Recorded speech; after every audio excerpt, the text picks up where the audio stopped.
Tá sé iontach dús a bheith seo in san te seo mar bhreithin tú an stair ar bhela bhreithin tú Holland in san áit seo chomáid nach bhreithin. Bhí sé an seo agus cai sé.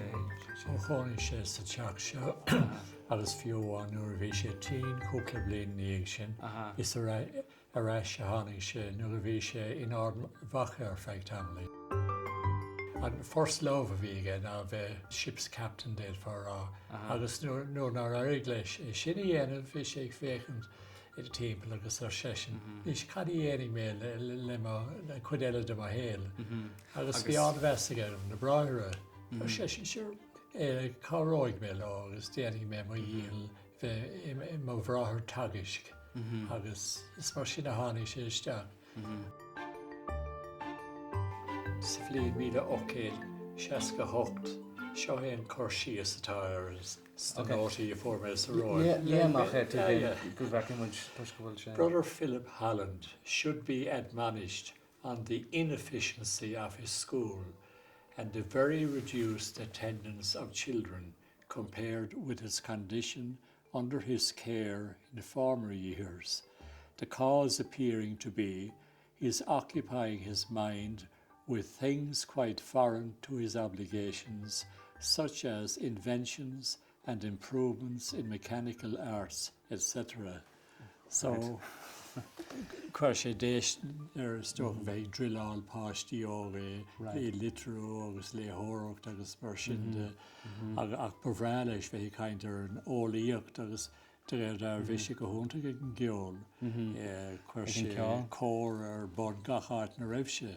Agus ní rú sé na aonar mar bhreithir a rú spéis agus simige in san ólaíocht an ró tuis go rú. An chéad scoil na raibh sé ag muoine an bhainisteoir óige Gorky. An Bráithr Dominic Burke ólaí a bheith an simiges electricals i mechanical works agus mar sin de.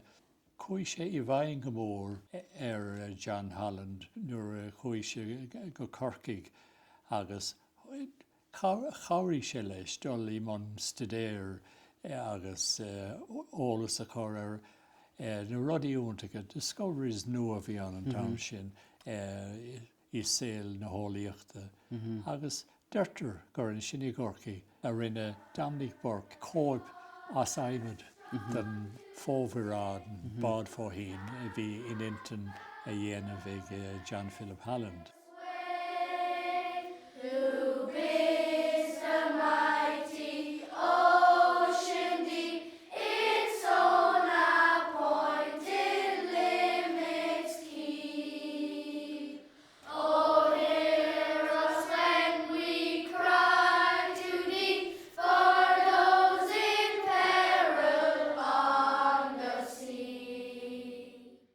Holland, as a young boy, had a great thirst for knowledge.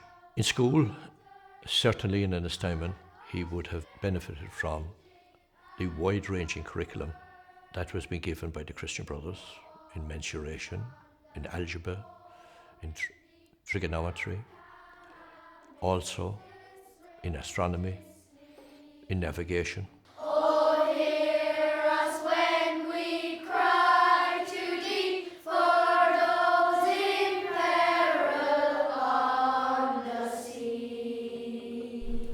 Where was John Holland's father born? He was a Cork man, so that's nailed down. In the south side. In the south side? No. Bantry. Good man. Bantry it is. So he's a Cork man, right? Now, when I was doing research into John Philip Holland, I somehow had a hint that he had some contact with Cork, other than being a Christian brother. And if I could prove that, I felt if I could get some connection with Cork. So what I did, I wrote to the British Admiralty. Now the question is, why should I write to the British Admiralty? Because Holland's dad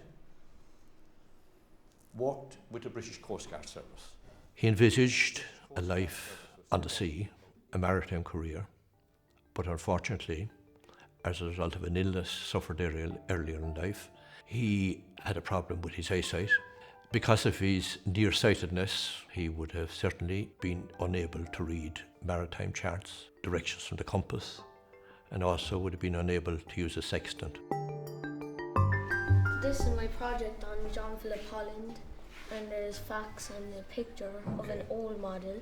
Right. Now, that to me looks like the feeding ram. Would you think so? Yeah. Now, what's this at the back? That's their propeller. Good man. Makes it, What's the significance of the propeller? it spins around and it makes the water move, so And not alone that, but it makes the submarine move. move. Right. Okay. There are conflicting opinions about his ill health. He had a wound on his neck, which is medically called scrofula. During his period of teaching in the North Monastery, it appears that he suffered one of those frequent attacks.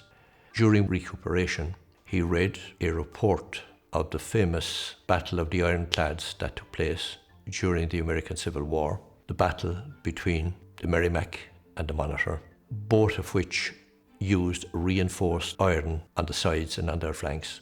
According to Holland at that particular time, he formulated the idea in his mind that the only way to attack vessels and to successfully defeat them were to approach them underwater with an explosive or a missile.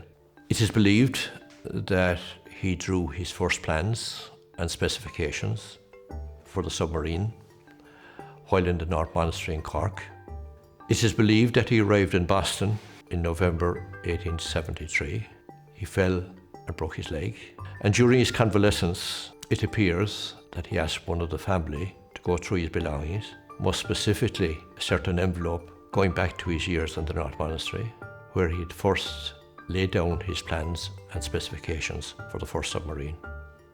Having taken the original 1860 plans out of the envelope, he put them to one side and started afresh thinking about submarine development, about specifications, about drawings.